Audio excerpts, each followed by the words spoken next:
Nice job, LG, with the packaging. Hi everyone, this is Kevin here, coming at you with my unboxing and first impressions video of the LG K40.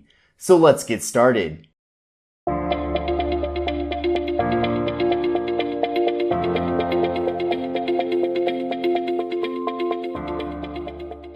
Follow me on Instagram at KevinBreezeTV. Please join the Kevin Breeze Tech community on Facebook to chat about budget smartphones, ask questions, and help others. This version of the LG K40 is the factory unlocked version of the phone designed for the US market. I just want to be really clear about that because apparently the international version has a different processor, and I also know that very soon we have the Metro by T-Mobile version of this phone coming out that actually has double the amount of internal storage. So this version of the phone is the factory unlocked version of the LG K40. It's going to work on all GSM carriers in the US, so AT&T, T-Mobile, Metro by T-Mobile, and Cricket. And it's also going to work with Verizon Wireless. So the fact that this is factory unlocked is pretty awesome, but just keep in mind that if you buy the international version of the phone, or if you buy it with a carrier, it might be slightly different from this one. But overall, most of the core specifications are the same. So here is the box. I actually just picked this up at Best Buy today. Now it's not available on Amazon at the moment, but as soon as it is, I will be updating that link in the video description so you can go check it out. The retail price for this phone is $179.99, and after tax, I paid close to $200 for it. So that's quite a bit of money, so I hope it actually does impress me. On the back side here, we have some more detailed specifications about the phone. Of course, we're going to go through these throughout the video. And of course, in the full review video, we're going to dive even deeper into the LG K40. Now, a few specifications do stand out here that are quite disappointing. First thing is, this device has Android 8.1 Oreo as the preloaded operating system.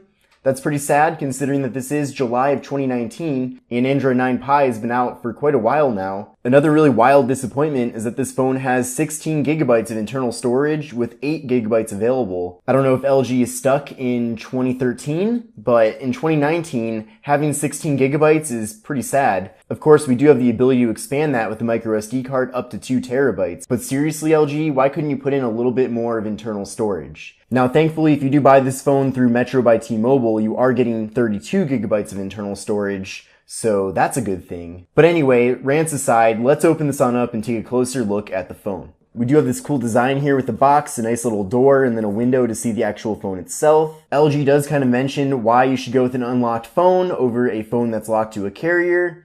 For example, you can choose your carrier and pick your plan. This version of the phone, at least, can work with Verizon in addition to GSM carriers. And it does have international compatibility. So if you're going on a trip, then you can take this phone with you and pop in the local SIM card.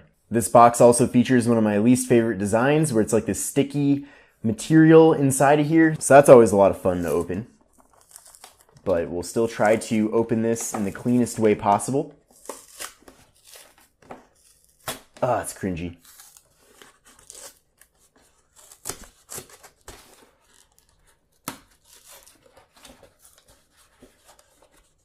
Oh my gosh.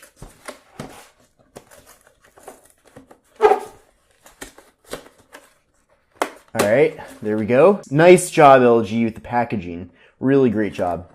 Also, great job, LG, being very environmentally friendly, not using much plastic at all in this packaging. We have a micro USB cable here, again, another relic from the past. We have an LG branded wall adapter, at least they did this right. We have the quick start guide with an included SIM card removal tool, and that's it. We have a little RFID tag in there, I think for logistics purposes, but that's all. Okay, so here is the phone. I'm gonna remove all the plastic right now. All right, here we go. I'm gonna turn this on.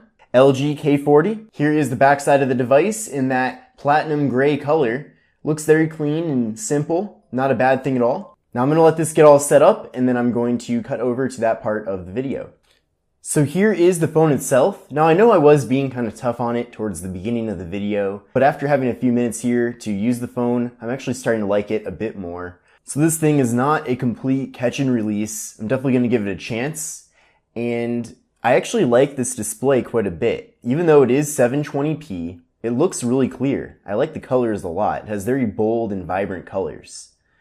Now it is 5.7 inches. There's pretty big bezels on the top and bottom. So if you're all about having a good screen to body ratio with a notch, then you're not going to find either of those with this phone. It has an 18:9 aspect ratio for the display, so it is a bit taller than your typical 16:9 aspect ratio. Up top here, we have a 5 megapixel front-facing camera. We also have a front-facing flash. Then on the back side, we have an 8 megapixel rear-facing camera with one single camera. We have the flash, we have a fingerprint sensor, which actually works pretty well. The phone features 3 gigabytes of RAM and runs the Qualcomm Snapdragon 450 processor.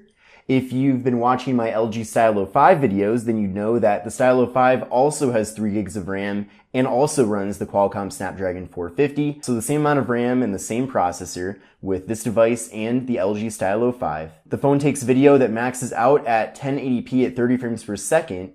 We have a 3000 milliamp hour internal battery in the phone, and it does run Android 8.1 Oreo, which, as I mentioned earlier in the video, is a huge disappointment. I was actually really looking forward to this phone, and I'm not saying it's a total flop, because I do want to give it a try and give it a chance. But my first impressions of this device are definitely a bit underwhelming considering that this does run Oreo. And just in case it's too hard for you to believe that this phone runs Oreo, here you go. We got an Oreo right there. Now I actually saw this phone at Mobile World Congress in 2019 in Barcelona, Spain, and I was really anticipating its US launch. Last year I reviewed the LG K40, which is actually a massive seller for LG. So there's a chance that this device will also be a big seller as well. And if you want me to buy the LG K30 again so that I can do a comparison between this device and that device, then definitely let me know in the comment section below. Now here's the good news. You're probably not going to end up going the route that I'm going and spending nearly $200 for the phone. Instead, you're probably going to be getting some great deals on this phone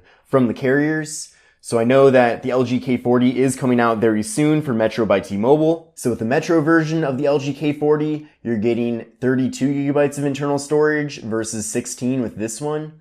So that's already a nice bonus. So if you can take advantage of some of Metro's great port-in deals or deals with creating a new line with them, then definitely go that route because you'll probably be able to snag this device for under $100, maybe even under $50 possibly. Now, as I know more about those deals, I will be posting that on the channel, either in the form of a video or a post on my Twitter account or the Facebook group, or maybe even on my community tab. I'm not sure, but I definitely like to keep you guys up to date with what's going on with the latest deals out there. Now, the good news though is that it looks like the quality from the cameras on the front and back are actually pretty decent, even though they are kind of lower in megapixel count.